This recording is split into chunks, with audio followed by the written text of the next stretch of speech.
In the name of the Father, and of the Son,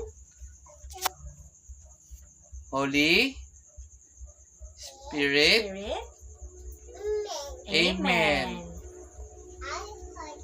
Our Father, who art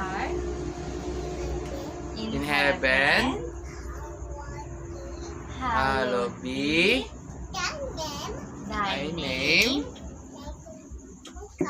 Thy kingdom come, thy will be done on earth as it is in heaven.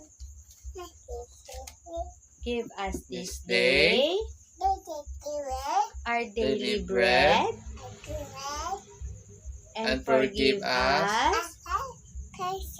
our trespasses, as we forgive those who trespass against us. And lead us not not into temptation, but deliver us from evil. Amen. In the name Father, and and of the Son. Very good. Good job.